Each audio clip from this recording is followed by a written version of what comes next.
Everyone, welcome back to Pine Hollow Auto Diagnostics. Yep, another Genie. This time it is a Z45 25J with the Ford 4-cylinder LRG 425 fuel-injected engine.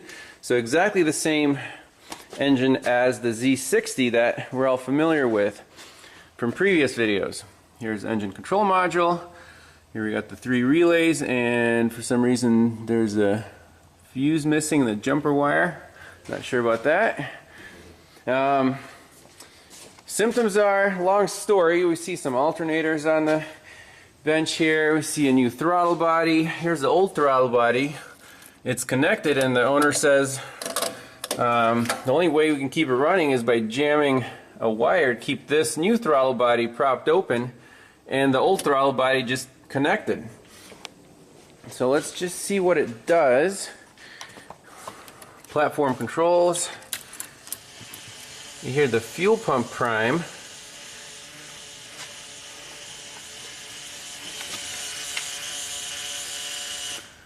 Okay, and let's give it a whirl.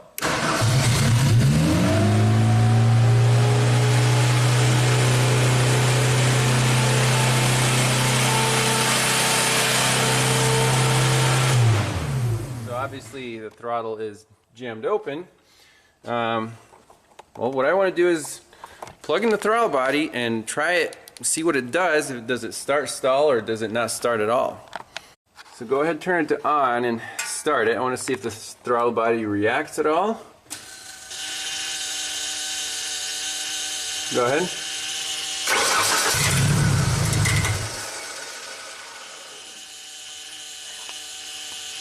And shut it off, turn it back on. Go ahead and start. Okay, I see absolutely no action on our throttle body. Interesting. So let's look up some wiring diagrams, see what controls that, measure some signals, and go from there. So one thing that I already don't like here is when we turn the key on, the fuel pump energizes. That's not supposed to happen. That's only supposed to happen when 9 comes on, ignition or fuel, and then that sends power to all the PCM controlled relays like the fuel and the main power relay. So, and then when we hit the start button just momentarily, see nothing's happening. 9 comes on, and then none of these relays click. And so something's up with this module here. I wonder why on pin 9 there's no wire. So we have start, relay, tach, start input, ground, 6 is battery, that's the red. To key switch, jump to 7, and then temperature or pressure fault. Like, what's controlling? Why do we have no wire in pin 9? And why these 4 relays, we have to figure out what they are in order and see if something's miswired here or if this is just the setup on this particular model. Okay, so this white wire in pin 10 right now, temp or pressure fault, I think belongs in pin 9 because right there isn't anything in pin 10, but pin 9 has a white wire. So is this wire potentially switched around? Maybe. So what I'm going to do is just place it there, hit the start button, hey, and click. So yes, now our ignition start module is actually turning on the ignition fuel relay. I still don't like that the pump is running when we're on pin 7 here. So the computer should only receive power when this CR2 is energized. See, pin 9, that's the control for that relay. And then power is fed to pin 1 to our PCM, which is right here, ignition. That 5 amp fuse. So let's put the white wire back in the right spot and do another test run. Alright, here we go.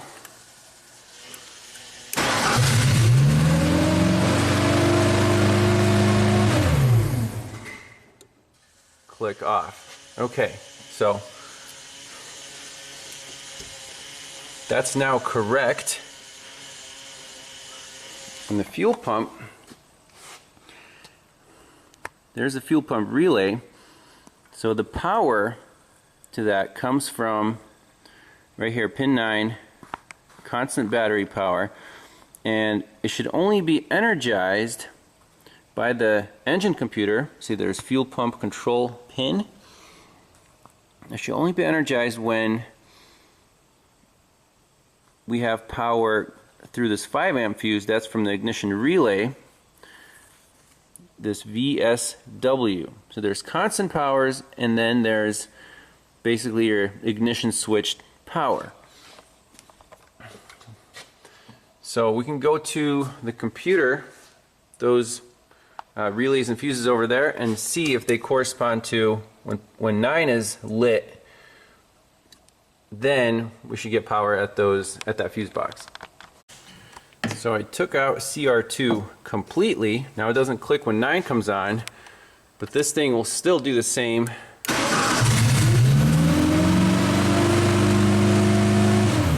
Start, run, install. So this module here has no control over what the engine's doing because you can't shut it off. This engine's shutting off because the PCM doesn't like something. That's very interesting, but it's important to have these power feeds be proper, because as we saw in the Z60, it had a very similar problem where we didn't have the powers right, and sometimes it didn't start, sometimes it wouldn't run. So we have to figure this out. So basically, this wire right here, this 5 amp fuse, that's our ignition switched power to the computer.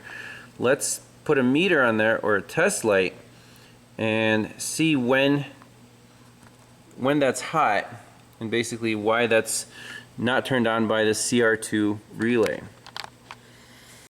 Aha, if you look close, we see some custom wiring. So if we look at CR2, very convenient here, you can see the splices, TB21, TB24. So 24 is hot all the time. This guy right here, that should be battery positive. And I don't see anything in TB24. But then this wire here is barely stuffed in to here and jumps 21 and 23. What the heck is that all about? Let's explore. Okay, so basically, going by the actual ground box pinout, everything it matches except for this red wire. So I'm just going to pull it out. Okay. And let's pop our relay back in.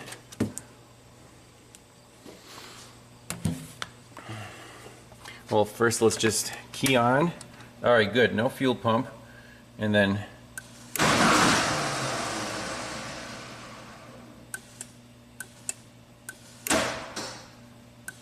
okay, that works. So now let's pop this back in.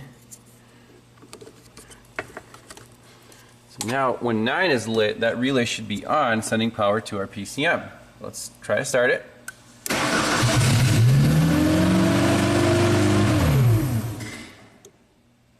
Okay, so the relay kicked off as soon as we lost our RPM signal. That's good.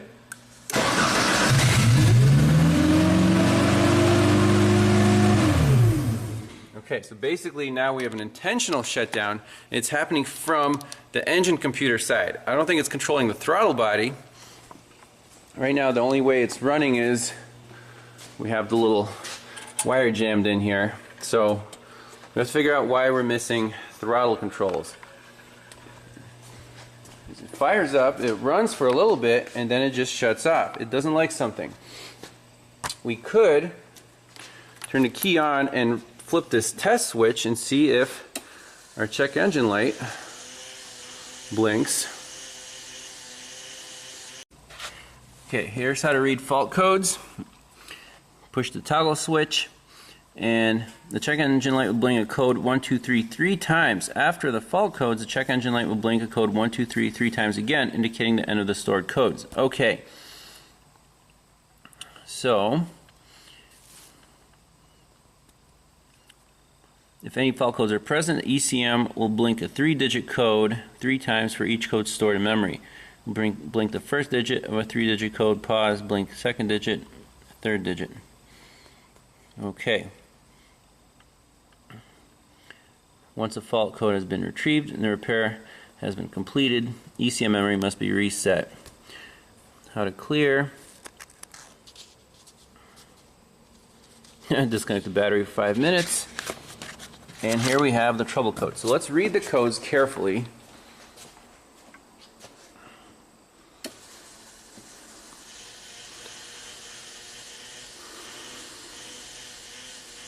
I was going to do it 3 times.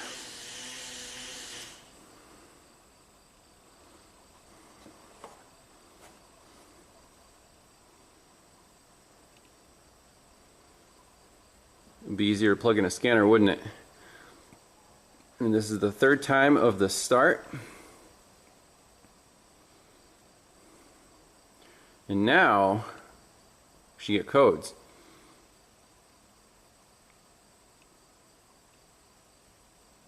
5, 3,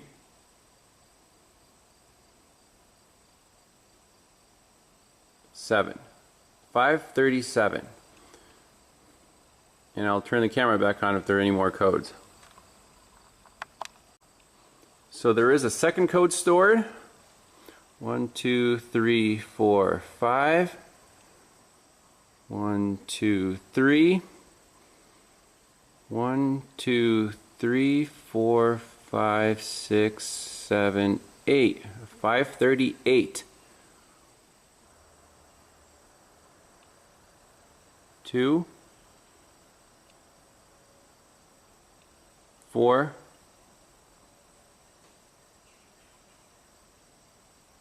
5. 2, 4, 5.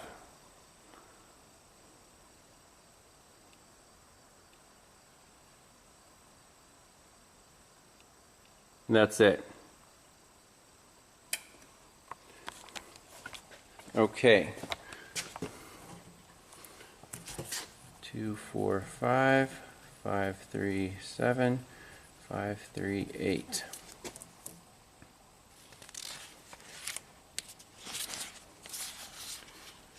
.245 camshaft sensor noise.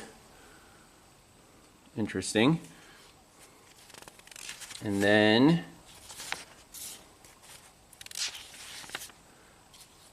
.537, .538, throttle unable to open, throttle unable to close. Very interesting. So let's focus on these guys, on the throttle. And in order to do that, it's a drive-by-wire system.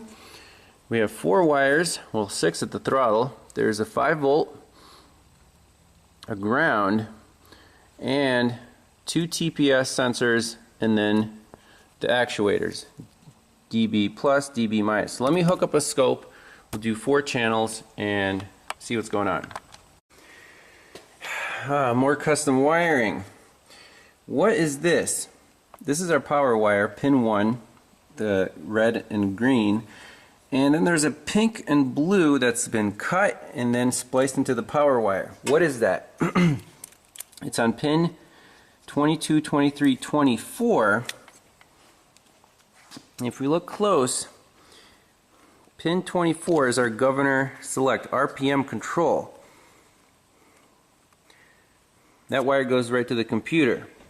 So I don't like that. Why would we tell the throttle to, I don't know, 12 volts? And that wire comes from this tan and blue wire, pin 24, function enable. So basically, whenever you enable the function, it should go into high RPM. If that wire is high all the time and you start it, it thinks you're basically wanting to go before you're pushing a function and trying to start at the same time, it won't like that. Let's disconnect this wire. So basically undo this U-Haul lighting connection. I don't know what they were trying to do, maybe open the throttle more? That's not correct. So let's see what it does just by doing that.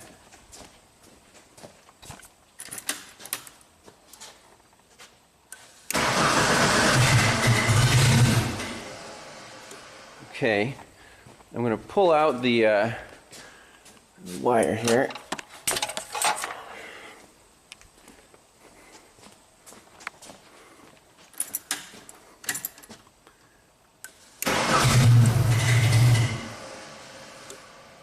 Let's try again.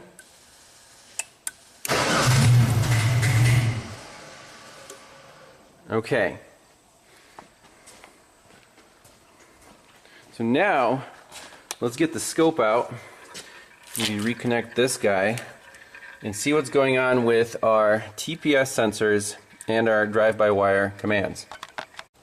Alright, 4 channels hooked up on the Pico. Blue and red are the positive and negative for the drive-by-wire actuator, and then green and yellow are the 2 TPS sensors. There's the Pico, and let's fire it up and see what signals we get. Alright, here we go. So 2 TPS sensors up there, should be up to 5 volts. And then the 2 actuators, so key on, start up.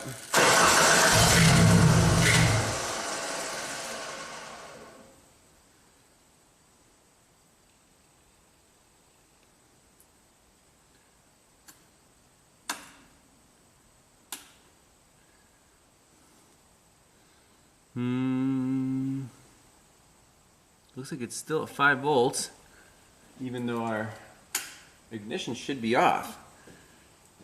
The ECM power relay should have shut off. Let's try again. So we see nothing on those control wires. They're stuck at 0 volts. And the TPS sensors are weird. Why is it?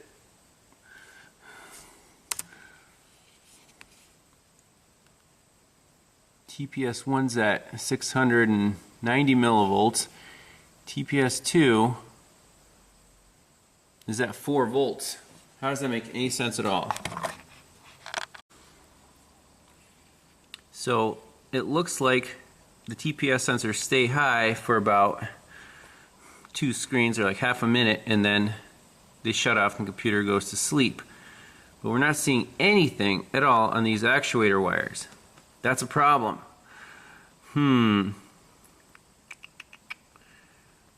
So, what's the next step? Well, let's measure closer to the computer.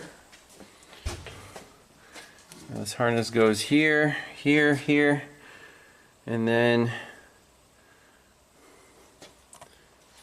see this bulk connector. Here's our engine computer. So let's look at the pinouts and measure the signals at the ECM.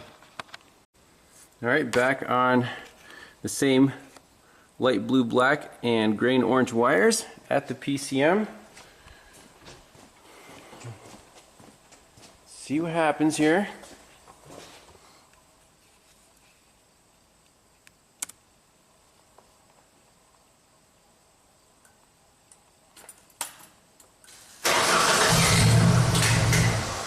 No throttle control whatsoever.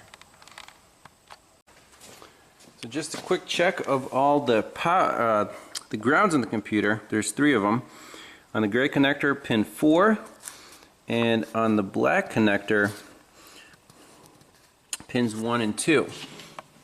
So on the black connector, pins 1 and 2 on the bottom corner here. That's a good ground. That's a good ground.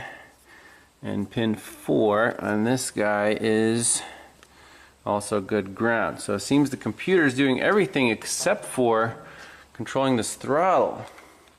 So as of now, it's looking like a bad magic box here. So after disconnecting and reconnecting the computer, we have some voltage on those throttle control lines. Well, isn't that interesting? We're at 1.6 volts there. Let's see what happens. Key on, key off, key on.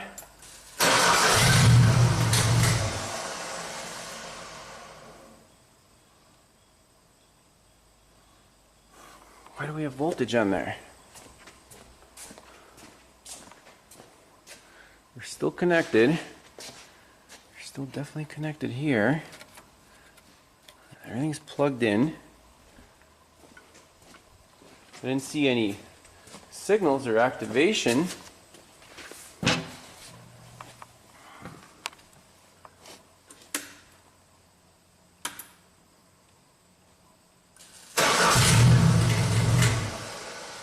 What is that clicking sound?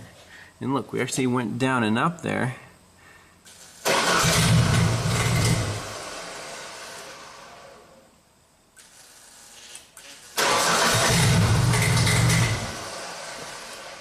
I don't know what that clicking sound is. So I think we're just about done here. This thing needs an engine computer. It cannot control the throttle body. The only core code stored now after the reset is the 537, unable to open throttle body.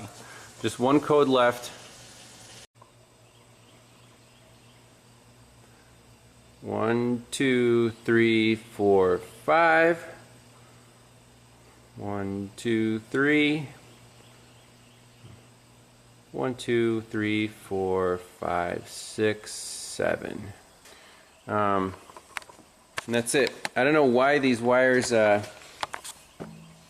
the throttle actuator actually went high after the reset. They were at 0 volts. Now they're stuck at, oh, let's see here, 1.4. 1.7. No, they're both stuck at 1.4. If we disconnect the throttle body, I was actually just playing around, I hooked the original one back in. So we disconnect that guy. What happens to our signals? So the red dropped low, the blue stayed high. That's a pretty cool shot. So it looks like one of the drivers in there is just stuck, and right now the Genie's off. The computer should be completely off. There should be no voltage on these lines. The blue one is stuck. So confirmed, needs an engine computer. And just for reference, here's the number. So getting you one of these, and this thing should run, well, should run just fine. And if the owner updates me, I'll give you guys an update. But for now, thanks a lot for watching, and see you next time. Bye-bye. So a little bonus footage, since the customer has like 3 alternators here. We want to make sure that the tach signal is good and that it's charging. Well, it only runs for 2 seconds, so the charging I can't really check, but here is the tach signal, and it is a square wave from 0 to about 15 volts, and that's fine. We see our number 2 light there.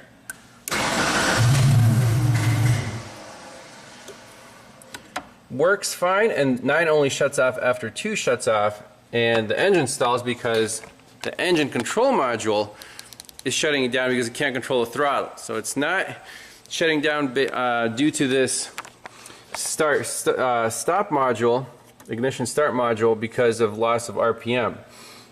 That's another cause of these start stall scenarios on the Genie, but in this case the engine control module is actually shutting off the engine. So that's it for this one.